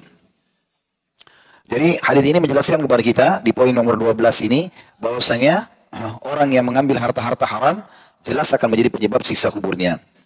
Selanjutnya, poin yang ke-13 adalah berbohong. Dan ini terutama bagi orang yang menyebarkannya. Kalau dia berbohong untuk diri dia sendiri itu dosa besar. Tapi kalau dia sampai menyebarkan, bahkan melebarkan isu kebohongan itu, memfitnah orang lain, maka akan lebih berat daripada orang hanya sekedar berbohong buat dirinya sendiri. Sebagaimana dijelaskan tentang hadis Mi'raj tadi, Isra Mi'raj. Salah satu yang Nabi SAW lihat pada saat didampingi oleh Jibril, alaihi wassalatu wassalam, maka Nabi mengatakan, beritahukanlah kepadaku tentang apa-apa yang aku lihat. Tadi banyak orang yang disiksa. Maka Jibril dan Mikail berkata kepada Nabi SAW, adapun orang yang kau lihat dirobek pinggiran mulutnya dengan pengait besi. Dimasukkan besi di mulutnya kiri kanan, lalu ditarik sampai sobek rahangnya. Dia adalah seorang pendusta. Dia berbicara dengan kedustaan. Lalu kedustaan itu dinukil darinya sampai tersebar luas. Dia sebarin gosip tidak benar, lalu tersebarlah. Maka dilakukan kepadanya, yaitu siksa dengan siksaan tersebut hingga hari kiamat nanti. Makna hingga hari kiamat kata ulama hadis berarti disiksa kubur. Dan hadis ini hadis riwayat Bukhari di nomor 1386 dan juga 7047. Kemudian selanjutnya perbuatan zina. Ya. Kalau tadi yang 13 adalah bohong, tentu dalilnya banyak teman-teman. Saya cuma ringkaskan karena masih ada yang saya ingin sampaikan di penutupan nanti adalah penyelamat dari siksa kubur. Kita masih menyebutkan penyebab-penyebab siksa kubur itu sendiri. Yang ke-14 adalah perbuatan zina sendiri. Dan zina termasuk yang disebutkan dalam hadis Bukhari, di mana pada saat Nabi SAW cerita tentang Isra dan Mi'raj, lalu beliau bertanya kepada Jibril, hai Jibril, apa tadi yang aku sempat lihat itu? Ada laki-laki dan perempuan berada dalam sebuah lembah, lembah itu tengah-tengahnya keluar api, dan mereka tertutup, lembah itu tertutup sampai ke sangat jauh, dan di bagian atasnya kecil, sehingga mereka tidak bisa keluar. Dan mereka dibakar oleh api-api tersebut. Maka kata Jibril AS, itu adalah para pezina. Dan mereka sedang disiksa di kubur mereka. Ya, mereka sedang disiksa di kubur mereka. Dan lebih berat lagi siksaannya kalau orang melakukan perbuatan dosa itu tanpa ada pemicu. Seperti misalnya hadis Nabi SAW, 3 orang yang Allah tidak akan lihat hari kiamat. Allah tidak akan membersihkan mereka dari timbangan amal. Dosanya tidak akan dimaafkan. Dan Allah siapkan azab yang pedih. Yang pertama, syaikhun zani. Orang tua yang berzina. Kakek-kakek, nenek-nenek berzina. Kalau anak muda ada pemicu. Tapi kalau orang tua nggak ada pemicunya. Ini dosanya lebih berat lagi. Ya, Allah makin beratkan siksaannya. Kadzab dan penguasa yang berdusta. Dia sudah berkuasa. Untuk apa dia berbohong? Tanpa berbohong pun dia sebenarnya bisa menyampaikan. Karena dia sudah punya kekuasaan. Dia sudah bisa menerapkan. Dan yang ketiga, ailun mustakbir. Orang fakir yang sombong. Kalau orang kaya sombong dosa besar. Tapi ada pemicu. Kalau orang miskin sombong nggak ada pemicu. Maka itu lebih berat siksaannya dibandingkan orang-orang yang dasarnya ada sebabnya. Dan ini hadis sahih riwayat Muslim dan An-Nasai. Dan ini disebutkan dalam Sahih At-Targhib wa Tarhib di nomor 2906. Yang ke-15, memakan harta riba. Memakan harta riba, dan ini sudah masyhur tentu riwayat tentang masalah riba. Tetapi kita cukupkan dengan hadis Nabi SAW masih sama hadis Bukhari tentang Isra dan Mi'raj pada saat beliau berkata kepada Jibril dan Mikail, beritahukan kepada saya tentang orang tadi. Jadi ada orang rupanya berenang di sungai darah dan nanah dan dia minum. Terus dia berenang sampai ke pinggir, pas tiba di pinggir dipukul kepalanya oleh orang yang di pinggir sana, lalu dia tenggelam, hancur kepalanya. Lalu kemudian dia mulai diutuhkan lagi, lalu kembali lagi. Dia selalu berenang ke arah yang sama, ke orang itu. Dia nggak bisa nolak, dia harus ke sana. Dipukul kepalanya sampai hancur, begitu terus. Maka Nabi SAW berkata, beritahukanlah kepada aku tentang apa yang aku lihat ini. Maka Jibril dan Mikail berkata, alaihi wassalatu wassalam, baiklah. Adapun orang-orang yang kau lihat sedang berenang di sungai darah, di mana ketika hendak keluar darinya mereka dilempari dengan batu di mulutnya hingga mengembalikannya ke tempat semula adalah orang yang memakan harta hasil riba. Dan riba sudah kita tahu tentunya adalah dosa besar. Ya, dan dia lebih berat daripada perzinahan sebagaimana disebutkan dalam banyak riwayat ya. Di antaranya hadis Nabi SAW, zina itu 70, riba itu 73 tingkatan. Yang paling rendahnya seperti berzina dengan ibu sendiri, yang paling tingginya seperti setara dengan mencoreng kehormatan seorang muslim. Yang ke-16, tidak berbuka puasa sebelum waktu atau berbuka puasa sebelum waktunya. Jadi puasa Ramadan iya, tapi dia buka puasa duluan. Ini termasuk ada ancaman secara khusus dalil tentang masalah siksa kubur ya. Disebutkan dalam riwayat, dan ini riwayat sahih diriwayatkan oleh Ibnu Khuzaimah nomor 1986, Ibnu Hibban 7491, Al-Hakim juga menyebutkan, An-Nasai juga menyebutkan, Tabarani juga menyebutkan hadis ini. Ya kurang lebih artinya Kata Nabi SAW, ketika aku sedang tidur, aku bermimpi melihat ada dua orang yang mendatangiku, lalu mereka memegang kedua tanganku dan membawaku ke sebuah gunung yang menakutkan. Jadi Nabi SAW mimpi lihat naik ke atas gunung dan menakutkan. Keduanya berkata, naiklah. Maka aku berkata, kata Nabi SAW, sungguh aku tidak bisa melakukannya karena gunungnya tinggi sekali. Lalu kedua orang itu berkata, kami akan memudahkannya untukmu. Kemudian aku naik, kata Nabi SAW, hingga aku sampai pada puncak gunung. Tiba-tiba aku mendengar suara teriakan yang sangat keras. Aku bertanya, suara apa itu? Kedua malaikat tadi berkata, ini adalah lolongan dari para penghuni neraka. Kemudian dia membawaku pergi dan ternyata aku menjumpai satu kaum yang tergantung dengan tumit-tumit mereka. Tumit bagian belakang kaki digantung di atas. Ya. Tulang rahang mereka retak dan mengalirkan darah. Maka Nabi SAW melanjutkan, siapa mereka ini? Sungguh berat siksaannya. Keduanya menjawab, mereka adalah orang-orang yang berbuka puasa sebelum di waktunya. Atau sebelum waktu berbuka puasa. Hadis ini riwayat Ibnu Khuzaimah tadi dalam hadis yang sahih. Jadi ternyata memang diperlihatkan Nabi SAW di kuburan ada siksa itu ya. Jadi terlalu tergesa-gesa. Belum azan dia sudah buka puasa. Kemudian yang ke-17 adalah khusus bagi ibu-ibu yang menyusui. Kalau tidak menyusui anaknya tanpa udzur syar'i menjadi penyebab siksa kubur. Riwayatnya adalah riwayat yang sahih juga. Hadis ini diriwayatkan Ibnu Khuzaimah, riwayat yang sama tadi sebelumnya, nomor 1986 dan Ibnu Hibban 7491 dan riwayatnya cukup panjang. Kata Nabi SAW, waktu aku sedang tidur aku bermimpi melihat dua orang mendatangiku lalu memegang tanganku dan membawaku ke atas gunung yang menakutkan. Keduanya berkata naiklah. Terus riwayat itu berkata sampai Nabi SAW diperdengarkan juga suara selain suara tadi yang sebelumnya, yang orang buka puasa sebelum waktunya. Kemudian Nabi SAW bertanya, siapa orang-orang itu? Waktu itu Nabi SAW diperlihatkan ternyata aku menjumpai wanita-wanita yang payung darah mereka sedang digigit oleh ular-ular. Maka aku bertanya kepada mereka, kenapa mereka itu? Maka dijawab, mereka adalah ibu-ibu yang menolak untuk menyusui anak-anak mereka. Dan hadis ini tentu hadis sahih diriwayatkan dari Abu Umamah dan disebutkan dalam Sahih At-Targhib wa Tarhib dengan sanad sahih 2393. Itu yang ke-17 ya. Tentang masalah penyebab siksa kubur. Tinggal dua lagi, yang ke-18 adalah tidak mengamalkan ilmu. Atau memang orang ini punya ilmu, dia ajarkan kepada orang tapi dia sendiri tidak praktek. Atau bahasanya lebih tepat adalah bukan praktisi ilmu. Kita kalau dapat ilmu teman-teman sekalian lalu kita ajarkan kepada orang. Kalau kita sudah berani mau mengajarkan orang, maka fahami satu hal. Kalau kita menjadi seorang praktisi, kita yang mempraktikkan dulu, maka akan mudah membuat orang terima. Dan juga poin lain adalah kita selamat dari siksa kubur. Disebutkan dalam sebuah riwayat masih berhubungan dengan masalah kejadian Isra dan Mi'raj. Dan itu semua menceritakan tentang kejadian azab kubur. Diriwayatkan Ibnu Abi Dunya dalam kitab As-Samt.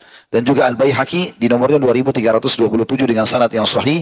Anas bin Malik radhiyallahu anhu berkata, Rasulullah SAW bersabda, aku melihat pada malam aku diisrakan beberapa orang yang digunting bibir mereka dengan gunting dari neraka.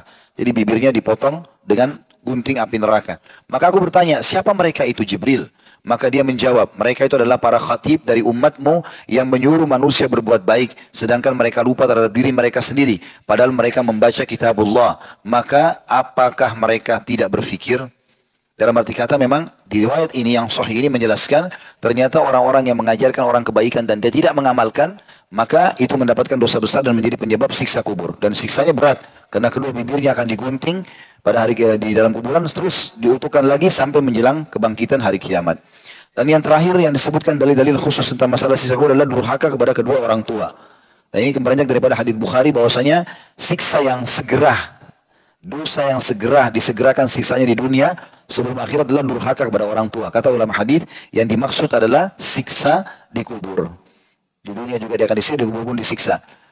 Dinukil oleh sebagian ulama tentang masalah kisah, ada seseorang namanya Al-Awwam bin Hausab, dia mengatakan, suatu ketika aku pernah mampir di sebuah kampung, dan akhirnya aku melewati sebuah kuburan. Dan pada saat itu, tanah kuburan tiba-tiba ada yang terbuka, dan keluarlah seseorang, lalu dia meringkik seperti meringkiknya keledai. Lalu kemudian tertutup lagi kembali. Lalu mendadak ada seorang wanita tua yang menulun domba, atau bulu domba ada di sekitar kuburan tersebut. Lalu ada orang yang mengatakan, orang yang lewat lain mengatakan, apa kau lihat perempuan tua itu? Kata Al-Awwam ini, iya, aku melihatnya. Dia bilang, itu sebenarnya adalah ibunya si laki-laki tadi ini. Ibunya si laki-laki yang sedang kamu lihat kuburannya terbuka. Hampir tiap hari terjadi seperti itu. Dia keluar meringkik, lalu dimasukkan lagi dalam kuburan. Maka kata orang ini, Al-Awwam mengatakan, apa yang dilakukan dengan ibunya? Ibunya selalu mengingatkan dia kalau dia minum khamar, supaya dia jangan meminumnya. Tapi dia selalu mengatakan, sesungguhnya ibu kalau hanya meringkik seperti meringkiknya keledai. maka Allah SWT mendatangkan siksa kubur kepada dia karena perbuatan tersebut. Ini kurang lebih sekitar 18 atau 19 poin tentang masalah sebab-sebab kubur. Kita akan tutup teman-teman sekalian dengan berita gembira bagi orang-orang yang beriman kepada Allah Subhanahu wa taala dengan penyelamat dari siksa kubur itu sendiri. Yang pertama tentunya yang tidak bisa kita luputkan adalah beriman kepada Allah Subhanahu wa taala. Kalau teman-teman beriman, mematuhi Allah, yakin Allah adalah mematuhi syariatnya, mengikuti Rasulullah SAW, mengikuti para sahabat, maka ini masuk dalam hadis Al-Bara ibn Azib radhiyallahu anhu yang mengatakan bahwasanya kata Nabi SAW, kalau orang mukmin meninggal dunia, didudukkan di kuburannya, lalu ditanya oleh Munkar dan Nakir, siapa Tuhanmu, siapa Nabimu, apa kitabmu, dia akan jawab dengan sangat mudah, bagaimana pendapatmu dengan laki-laki ini. Dalam riwayat lain yang maksudnya Nabi Muhammad SAW, dia akan mengatakan dia adalah utusan Allah, maka dibukakan baginya pintu surga dan menjadilah kuburannya taman dari taman surga. Dalam riwayat lain dilapangkan kuburannya seluas pandangan mata. Berarti beriman dan bertauhid kepada Allah dan beramal saleh adalah termasuk sumber pertama penyelamatan. Kemudian yang kedua, rutin membaca surah Al-Mulk. Ya. Secara khusus surah Al-Mulk ini punya kedudukan tersendiri, 30 ayat dalam Al-Quran. Itu disebutkan dalam riwayat-riwayat yang sahih. Di antaranya, ya, surah Al-Mulk. Di antaranya disebutkan oleh Nabi SAW, Inna suratan min kitabillahi ma hiya illa 30 ayah. Ketahuilah dalam Al-Quran ada satu surah dalam kitabnya Allah, tidak lebih daripada 30 ayat saja. Syafa'at lirajulin fa akhrajathu minan nari wa adkhalathu al-jannah. Dia pasti akan menolong pembacanya dari api neraka dan pasti masukkannya ke dalam surga. Kemudian dalam riwayat yang lain, kata Nabi SAW, Inna suratan minal Qur'ani, inna suratan fil Qur'ani 30 ayat. Sesungguhnya ada surah dalam Al-Quran 30 ayat. Syafa'at lirajulin hatta gufira lahu. Dia akan terus memberikan pertolongan, rekomendasi untuk pembacanya sampai diampuni pembacanya. Hiya tabarakalladzi biyadihil mulk. Dia adalah Maha Suci Allah yang telah memiliki kerajaan, ya. Maksudnya Maha Suci Allah yang di tangannya lah kerajaan yang sesungguhnya. Itu semua hadits ini diriwayatkan oleh Abu Dawud 1400 dan juga diriwayatkan Tirmidzi, An-Nasa'i dan dengan sanad sahih. Hadits yang lain juga kata Nabi SAW, Man qara'a tabarakalladzi biyadihil mulk kulla lailatin mana'ahu Allahu biha min adzabil qabr. Barang siapa membaca tabarakalladzi biyadihil mulk pada setiap malam, maka Allah akan menghalanginya dengannya dari azab kubur. Hadis sahih diriwayatkan An-Nasa'i jilid 6 halaman 179. Jadi usahakan teman-teman surah Al-Mulk secara khusus dihafal. Dan kata ulama boleh juga dia dicicil bacaannya. Misal kita baca di sholat qabliyah duhur 5 ayat atau 10 ayat, kan dia 30 ayat. Mungkin di maghribnya, mungkin di qabliyah asarnya kita baca, atau di sholat duhanya. Intinya kita membacanya. Maka itu lengkap sampai 30 ayat di akhir malam sudah cukup untuk menyelamatkan kita dari siksa kubur itu sendiri. Kemudian yang ketiga adalah meninggal di malam Jumat ataupun di hari Jumatnya sendiri. Dan ini punya kedudukan tersendiri dalam syariat kita. Mungkin ini karena memang keutamaan malam itu sendiri. Kayak kita sekarang ini, ya, hari Jumat begini atau di malam Jumat semalam. Beranjak daripada hadits Abdullah bin Amr radhiyallahu anhuma, beliau berkata, Rasulullah SAW bersabda, "Ma min muslimin yamutu yaumul jum'ati aw lailatul jum'ah illa waqahu Allahu fitnatal qabr." Tidaklah seorang muslim yang wafat pada hari Jumat atau malam Jumat, melainkan Allah pasti akan menjaganya dari fitnah kubur. Hadis riwayat Tirmidzi di nomor 1074, Ahmad nomor 6582. Jadi termasuk di antara doa yang dilakukan oleh salafus saleh adalah mereka berharap agar ditutup husnul khatimah dengan meninggal di hari Jumat atau di malam Jumatnya. Kemudian yang keempat adalah mengamalkan isi Al-Quran.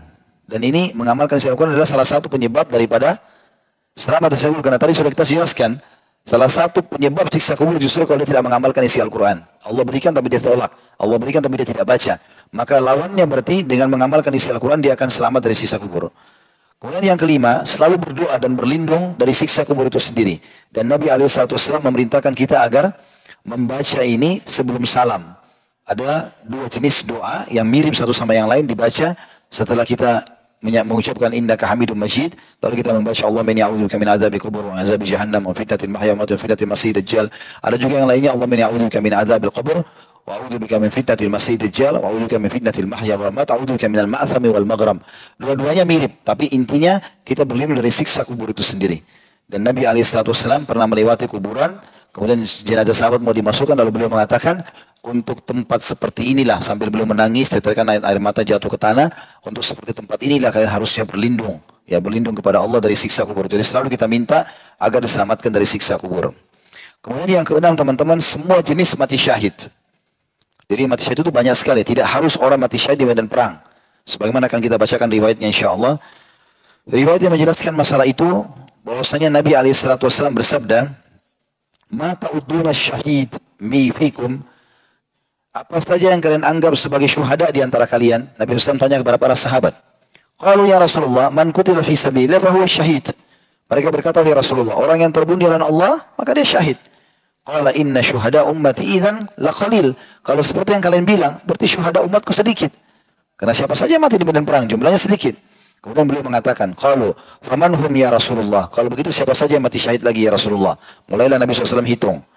Man qutila fi sabilillah fa huwa syahid. Siapa yang mati memang di jalan Allah berperang, maka dia mati syahid. Yang kedua, wa man mata fi sabilillah fa huwa syahid. Ada perbedaan di sini. Yang pertama mati di medan perang, yang kedua mati dalam perjalanan menuju ke jalan Allah. Seperti orang menuntut ilmu, kayak antum saya menuntut ilmu insyaallah, atau antum mencari rezeki yang halal buat keluarga, semua di jalan yang Allah ridhoi. Kalau mati maka mati syahid. Musafir, silaturahim keluarga, semua masuk dalam fi sabilillah. Jadi bukan jihad saja.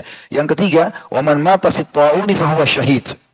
Siapa yang mati karena kena penyakit pes, penyakit kusta, menular, dan dia mati, maka dia mati syahid. Yang keempat, waman mata fil batni fa huwa syahid. Bahkan kata Nabi SAW, siapa yang mati kena penyakit apapun di perutnya, maka dia mati syahid. Kemudian berkatalah seseorang perawi Ibnu Muqsam, asyhadu ala abika fi hadzal hadits annahu qala wal ghariqu syahid. Ada seseorang langsung mengatakan pada saat itu, dan aku juga mendengar sendiri, ada seorang sahabat yang menambahkan bahwasanya Nabi SAW bersabda, dan orang yang tenggelam pun mati syahid. Orang yang tenggelam pun mati syahid. Ada riwayat lain juga menjelaskan orang yang mati terbakar. Ya, kebakaran maka dia juga mati syahid. Nah, ini semua adalah penyebab selamatnya dari siksa kubur, karena orang-orang yang mati syahid kata Nabi SAW akan selamat dari fitnah kubur. Maksud dalam riwayat lain juga wanita yang meninggal dalam keadaan hamil atau melahirkan. Dan ini juga disebutkan dalam banyak riwayat berhubungan dengan masalah itu tentunya. Kemudian juga termasuk yang bisa menyelamatkan dari siksa kubur adalah semua jenis amal saleh, apapun sifatnya. Amal saleh itu walaupun sunnah, apalagi kalau wajib, semuanya bisa menyelamatkan. Dan itu dirangkumkan dalam sebuah riwayat ya. Yang kata Nabi SAW, tadi saya sempat bacakan riwayat itu, saya ulangi lagi. Bahwasanya mayit kalau ditaruh dalam kuburan, kemudian malaikat datang. Ya, kata Nabi SAW, sesungguhnya mayit kalau diletakkan di kuburan, maka ia dapat mendengar suara sandal-sandal mereka ketika mereka mau pulang, meninggalkannya. Maka jika dia seorang mukmin, ibadah sholat berada di sisi kepalanya, ibadah puasa berada di sebelah kanannya, ibadah zakat di sebelah kirinya, perbuatan-perbuatan baik seperti sedekah, sholat sunnah, dan perbuatan baik kepada sama manusia berada di sisi kedua kakinya. Lalu didatangkan dari arah kepalanya, maka dikatakan sholat, atau sholat akan berkata, tidak ada jalan masuk dari arahku. Didatangkan dari sebelah kanannya, puasa mengatakan, tidak ada jalan masuk dariku atau dari arahku. Didatangkan sebelah kirinya, didatangi sebelah kiri oleh malaikat, maka zakat mengatakan, tidak ada pintu masuk dari arahku. Kemudian didatangi dari arah kedua kakinya, maka semua amal-amal dari sedekah, sholat sunnah, amal-amal kebaikan berkata bahwasanya tidak ada pintu masuk dari arahku. Maka malaikat pun meninggalkannya. Maksudnya malaikat tidak lagi menanyakan kepadanya fitnah kubur tersebut. Maksudnya siapa Tuhanmu, siapa Nabimu, dan seterusnya.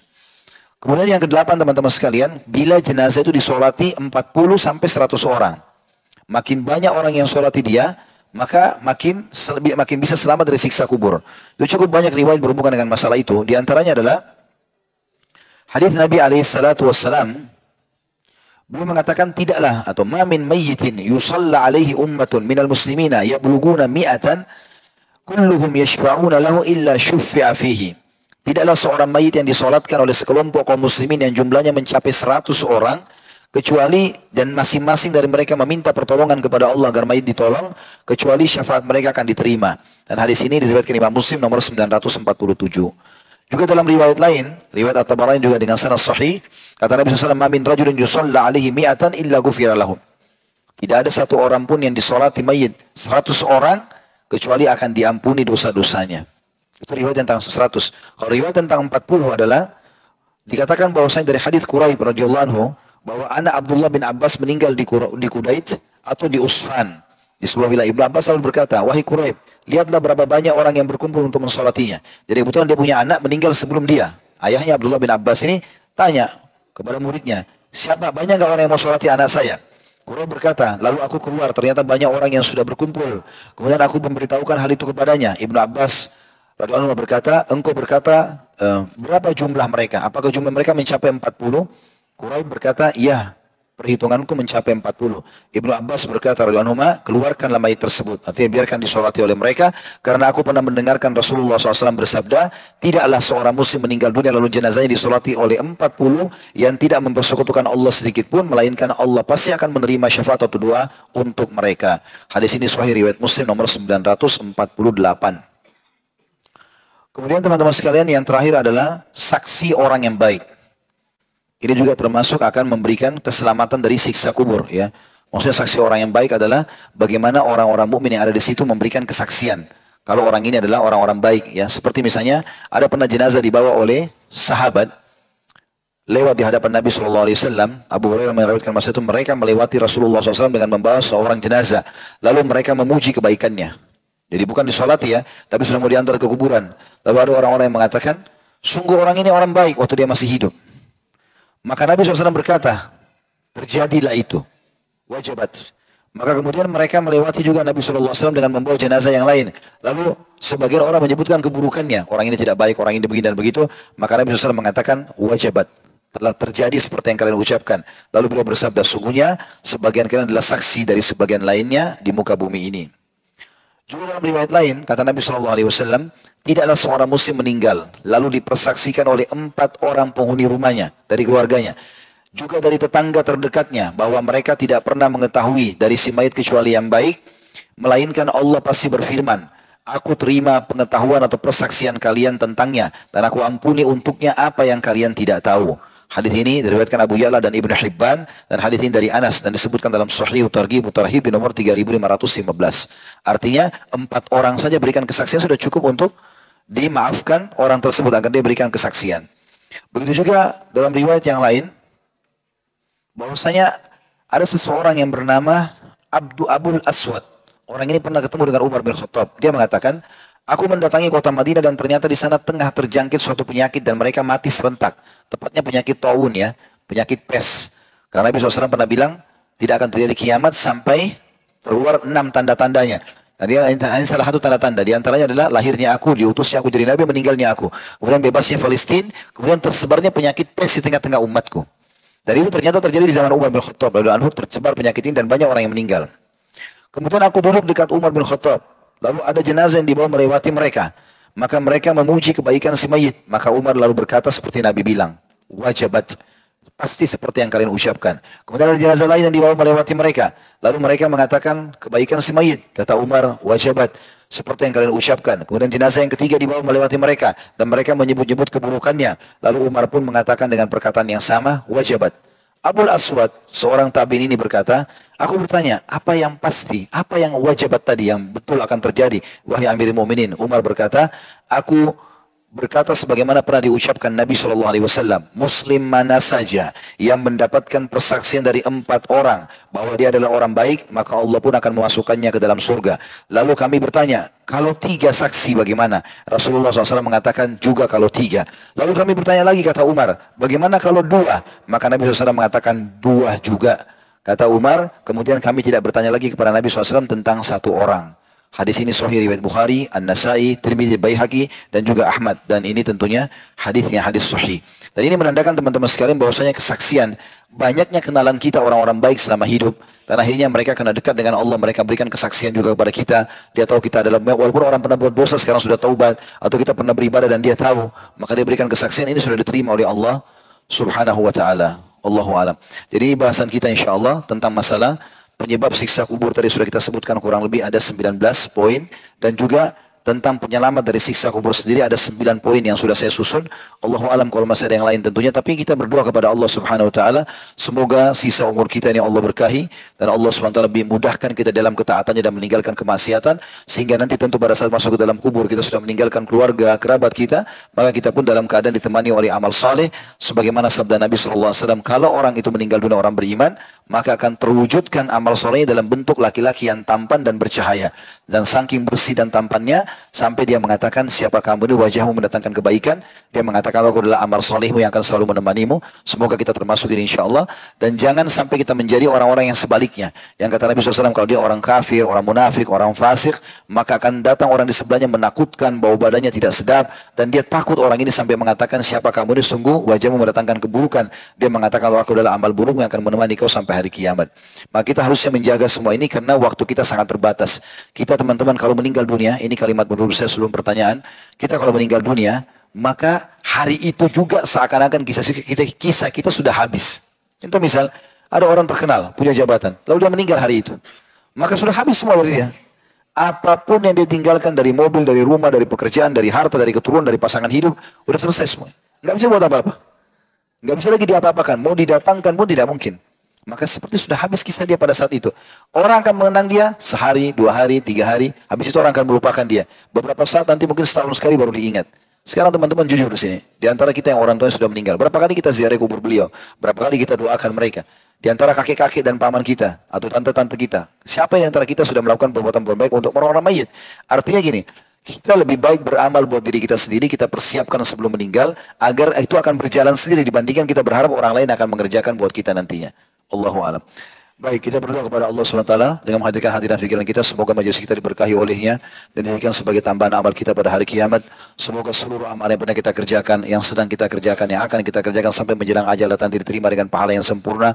Dan semoga semua dosa yang pernah kita kerjakan tidak terkecuali kecil ataupun besar, samar ataupun nyata, sengaja tidak sengaja, semuanya digantikan oleh Allah dengan kemahamurahnya menjadi pahala. Dan kita selalu doakan Indonesia menjadi negara yang aman, tentram, damai, seluruh umat Islam di bawah naungan ukhuwah Islamiyah, dan dalam hal ibadah mereka kembali kepada Al-Quran dan Sunnah. Dan semoga Allah melunasi utang negara kita dengan semudah-mudahnya, membuka rezeki dari seluruh penjuruhnya, dan mengaruniakan kita pemimpin muslim yang adil kembali kepada Al-Quran dan Sunnah. Dan semoga Indonesia menjadi contoh bagi negara yang lain. Selalu kita doakan saudara kita di Palestina, di Syria, di Yaman, di Irak, di Myanmar, di Ahsa, dimanapun mereka berada sedang tertindas. Semoga Allah ikhlaskan niat mereka, terima para syuhada mereka, mulakan Islam di tangan mereka dan tangan kita semua. Dan semoga Allah ikut sertakan kita bersama mereka di pahala, baik dengan doa, dengan harta, juga dengan jiwa kita. Dan saya memohon kepada Allah yang Maha Kuasa, yang Maha Melihat dan Maha Mendengar, yang sekarang saya yakin sedang melihat dan mendengarkan kita karena kita di salah satu dari masjidnya, maka agar menjatuhkan kita semua di surga firdausnya tanpa hisab, mari satukan dalam majlis ilmu yang mulia ini.